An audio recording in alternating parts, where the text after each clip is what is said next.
موجه در 15 دقیقه دیگر همراهتان خواهم بود. نخست به موضوع برنامه امروز 14 نوامبر توجه کنید. چرا حجم نون نانوایخانه ها در شهر دوشنبه خرد شدند؟ این کلینتون یا جلب میکنه چی با نون مایده شده خیلی قیمت چی کنیم. رئیس خدمات علاقه تاجیکستان درباره ساختمان‌های زیر نظرش میگوید که بدخواهان او را بدنام میکنند. و در حالی که خویشاوندان بین خود زبان نمی‌یابند، حکم دادگاه عالی نیز برای نقطه گذاشتن در بحث تاثیرگذار نیست. این گپ دروغه، در اوجش که زندگی نمی‌کنیم. ما از سال 93 خونه را خریدیم، زندگانی میکنیم همراه مادرم، اهل فرزندوام.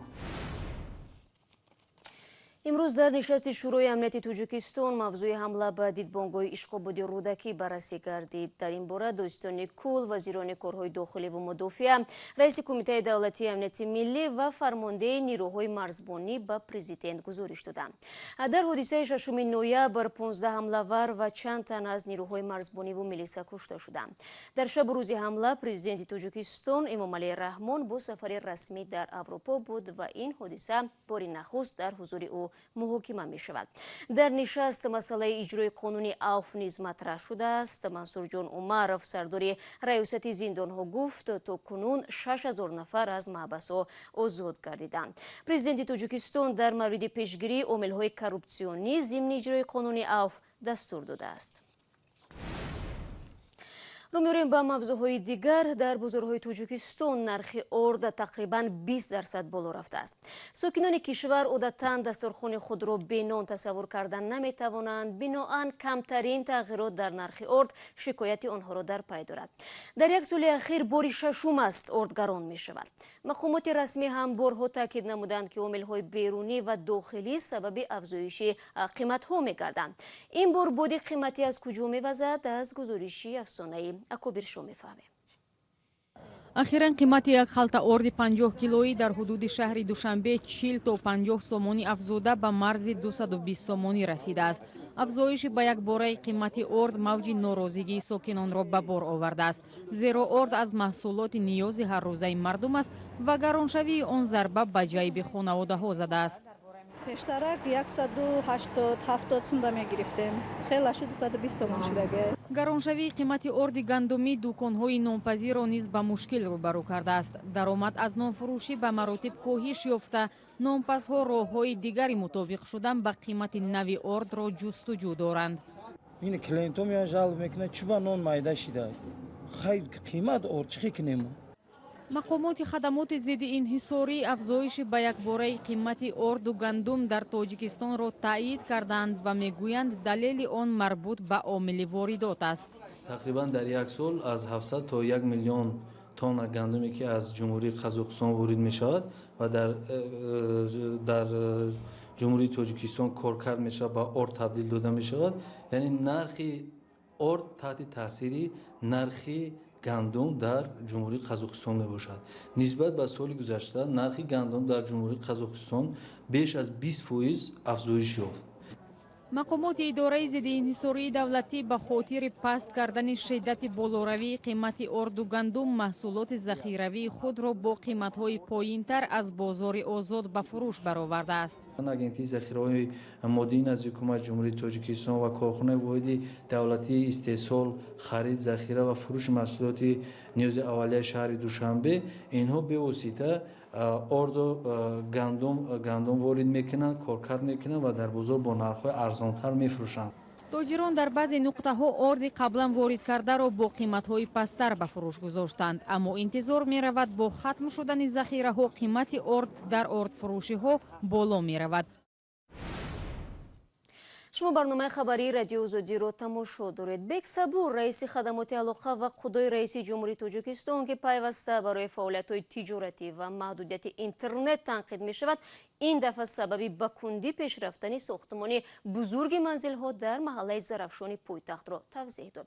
هرچند قانون‌های تاجیکستان به صاحبکاری مشغول شدن منصبداران دولتی را منع کرده است، این ساختمان یکی از تجارت‌های بک صبور و خانواده‌اش گفته می‌شود. مقامدار تاجیک امروز در محل ساختمان نو تمام بینای 30 آشیانه به چند سال سروینازی روح الله پاسخ داد. این محله زرافشانی پایتخت است و در اینجا ساختمان بیناهای استقامتی بلندآشانه که با نام بیناهای بکصبور معروف است ادامه دارد. ولی با گذشت 2.5 سال خریداران این خانه ها از آن نگرانی میکنند که آنها نمیتوانند خانه های خود را تعمیر کنند و داخل آن شوند، چون خانه ها یا خود بنا هنوز ناتمام است. ولی مالکان این شرکت میگویند که برای این مثلا سبب دارند و هنوز خود مردم هم مبلغ های خانه را پورا پرداخت نکردند. این خونه را گرفته در مسکو او بیشتر اینوستر ما آوردن بیشتر چیزی که خوبه باشه باید سوم میسپرده تو ما رو همینجا آوردی این آدمو 80 90 فیش نسپرده اون نرخ یورو دادن اول ارزانه بو سوم نسپرده. اسم بکصبور رئیس خدمات علاقه تاجیکستان بعد از چند مدت دور شدن از صفحه‌های مطبوعات تاجیکستان و یا شبکه‌های اجتماعی دوباره در پی بنیاد خانه‌های بلندآشانه ناراضگی خریداران و شکایت ساختمانچیان پیدا شد. ساختمان بزرگ منزل‌ها از طرف شرکت کامل 2010 در محله زرافشانی پایتخت یکی از تجارت‌های بکصبور و خانواده‌اش گفته می‌شود. خودی او میگوید مشغول شدن به تجارت خانه برای پست کردن شدت اجتماعی به بیخانه‌ها در کشور است. در برابر ساکنان ناراضی که این خانه‌ها را خریدن، همچنین یک گروه از ساختمانچیان این بنا هم از سری وقت پرداخت نشدن معاششان نگرانی کردند. یک گروه آنها به رادیوی آزادی شکایت کردند که با گذشت 6 ماه هنوز نتوانستند حق مزد خود را بگیرند. خورگارو شالکاش خوب باید بینی لیستی سر شک شد باید که 35 شیل باشه 12 اون ایسر گرفته صوف کده برای چی سومی هم آدم رو ندادن. در همین حال برخی از ساکنان یا صاحبان این منزل ها با دیدن یک چند ساختمانچیان در این بنا امیدوارند که روز به خانه های خود می درآیند و آرزویشان عملی می شود. اگه ساختمانش خودشون اگه گفتن که اگه موافقی همه شرایط موافقی همه کارگرو با فکر من که به همین نزدیکی با این ساختمانی که جهاز کارش رو رفته ایستاده است تستر بوچویش در نظر است. در سالهای اخیر ساختمان منزل در تاجیکستان زیاد شده در مناطق مرکز و کناره‌های پایتخت بلندآشانه‌ها قامت افروختند. برخی ساکنان میگویند که اوج ساختمان منزل مشکل کمبود خانه به ویژه منزل‌های ساختی نو و زمانوی را جبران میکنند. ولی ظاهراً نه همه ساکنان از ساختمان‌های نو راضی هستند. به ویژه از صفت ساختمان منزل‌ها و هم مکان انتخابی ساختمان بلندآشانه‌های نو. سرویناز روح‌الله، شهلای عبدالله، آزادی، دوشنبه. اگرچه صحبت سرویناز روح‌الله با بکصبور راجع به خانه‌های نو ساخت بود، اما طبق مشاهده‌ها در تاجیکستان اطراف منزل‌های کهنه نیز گاه بحث‌ها تیز و تند است. با توجه به آنکه مسئله تامین ساکنان با منزل از مشکل رقمی 1 دانسته می‌شود، بعضاً حتی بین خویشاوندان عملیات قلابی صورت می‌گیرد. دلیل این گفته‌ها قهرمان‌های باز هم گزارش سرویناز روح‌الله و شهلای عبدالله میباشند که حتی حکم دادگاه عالی نیز نتوانست به بحث دوامدارشان نقطه گذارد. با گذشت 8 ماه از رسانه‌ای شدن شکایت یک عائله عبارت از 23 نفر در دوشنبه که زیر خیمه زندگی داشتند، بحث آنها با جانب دیگر پیچیده تر شده است. یکی از طرف‌ها میگوید حکم دادگاه عالی تاجیکستان نیز مشکل را حل نکرد. این خانواده ماه مارت امسال گفته بودند که یکی از نزدیکان منزلشان را از خود کرده آنها را در بیرونی در گذاشته است. حالا خانه را به نفر دیگر فروختند و مالک نو از خانواده 23 نفری خواسته است که خیمه خود را کنند و حدود منزل او را ترک کنند. هر 3 نفر به حق بودن خود پای فشاری دارند و دلیل پیش می آورند. ما با یگام کس نفروختیم. این گپای بر دروغ قانون است. برخلاف قانون گپ میزند. این بچه‌ها را برای فریب درآورده هم کارو کردگی است. در گازیت جمهوریت دادگی میتون ما از سال 93 خونه را خریدیم، زندگانی میکنیم همراه مادرم، اهل فرزندوام. اما با گذشت چند ماه جانب دیگر همه این گفته ها را رد کرده با پیشنهاد سندهای رسمی خود را حق میشمارند. خانه در سودا موندگی بودن. خانه را وقتی اومدیم سودا کردیم طبق چیزی بازار سودا کردیم. ما مثلا 4,410,000 سومانی قطعی اومده روز 27 فوریه سال 2014 خریداری کردیم و یگان بحث بین ما نبود. یگان مونگی بین ما نبود، بین خویش تباری وای کردن. او کس فقط در ما گپ زدن که همین تا ماه می ایون درسای فرزندای ما تمام میشه، من اونجا فرزندامو میگیرم میرم بعد ای سال آینده در دیگه مکتب میمونم. شما ягон монеа набуд дар мо бовар кардем барои хештавор буданаш. қараев мегӯяд ӯ манзилро расман харидааст. дар қарори додгоҳи олии тоҷикистон аз моҳи июли имсол низ ба хариду фурӯши қонунии манзил байни бахтиёрҷони маҳмурод писари маҳмурод саидов ва садоқат қосимова ҳамсари низом қараев таъкид шудааст. ин ҳамсӯҳбати мо таъкид кард ки бо гузашти як сол оилаи хоҳараш хонаро холӣ накарданд ва баҳс аз он ҷо шурӯъ шуд. баъд аз соли 2015 ҳамин баҳси мо сар шид. баҳси мо сар шид, на пул додан, на мисол харидорӣ кардан, на хонаро дига холӣ кардан. баъд оилаи ма ҳамиро дар вай дод. вазорати корҳои дохилӣ ариза пешниҳод карда. вай бо пешниҳоди санаде ки дар он бахтиёрҷони маҳмурод писари маҳмурод саидов ки ба ҳайси ваколатдори генералӣ ба ин хона будааст дастхате навишта ваъда кардааст розӣ ҳастанд молу мулки ин манзилро бидуни ягон даъво ба Садоқат Қосимова ҳамсари Низом Қосимов хоҳанд супорид. бар асоси қарори додгоҳи олии Тоҷикистон аз моҳи июли соли ҷорӣ ҳама гуна сохтакории ҳуҷҷатҳои ин манзил рад карда шуда ба хариду фурӯши қонунии манзил таъкид шудааст. аммо ҳоло аз рӯи ин қарори додгоҳи олӣ Маҳмурод Саидов дубора шикоят бурдааст. ҳуқуқшиносон мегӯянд беҳтар аст ҷонибҳо бо ҳам созиш кунанд, вагарна баҳс солҳои дароз идома хоҳад кард. Маҳмурод Саидов мегӯяд ҳеҷ созишеро қабул надорад. баҳси манзил дар Тоҷикистон аз мавзӯъҳои доғ дониста мешавад. ҳар сол аҳолии Тоҷикистон меафзояд ва рақобатҳо барои як порча замину макони зист шадидтар мешавад.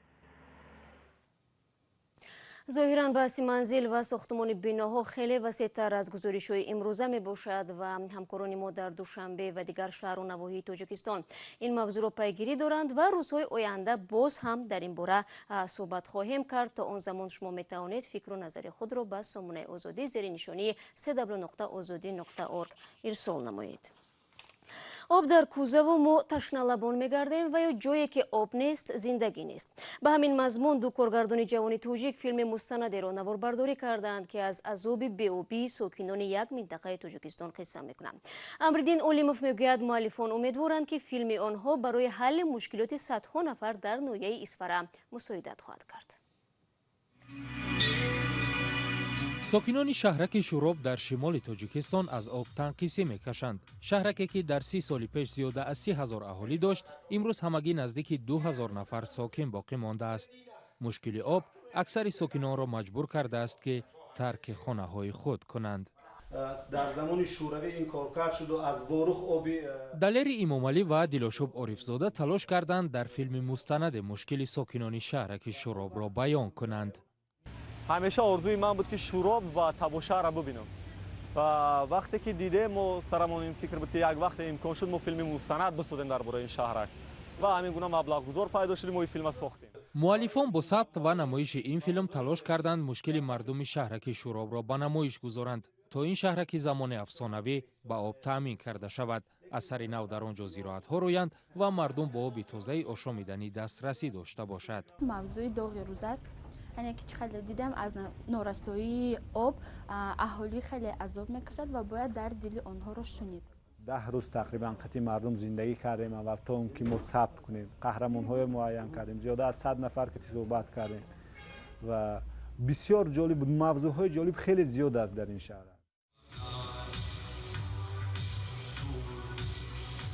филми Шуроб аллакай ба чанд фестивали байналмилалӣ даъват шудааст ва қарор аст онро дар хориҷи кишвар ба намоиш гузоранд.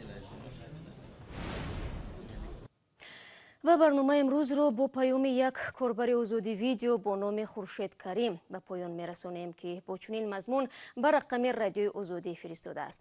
на аз занҷир, на аз зиндон ва на аз дор метарсам. ман аз нолидани як модари бемор метарсам. با امید سلامتی مادران و فرزندان غریب شما را در پناه خدا میسپاریم. تا صحبت بعدی بینندگان عزیز، شما میتوانید شبانه روزی خبرهای تازه را از وبسایت رادیو آزادی بخونید. اگر میخواهید گزارش‌های روز و جالب را تماشا کنید، پس به آزادی ویدیو کانال مخصوصی ما در یوتیوب بروید. من باشم فردا در نوید بامدادی منتظر شما عزیزان خواهم ماند. خدا نگهدار.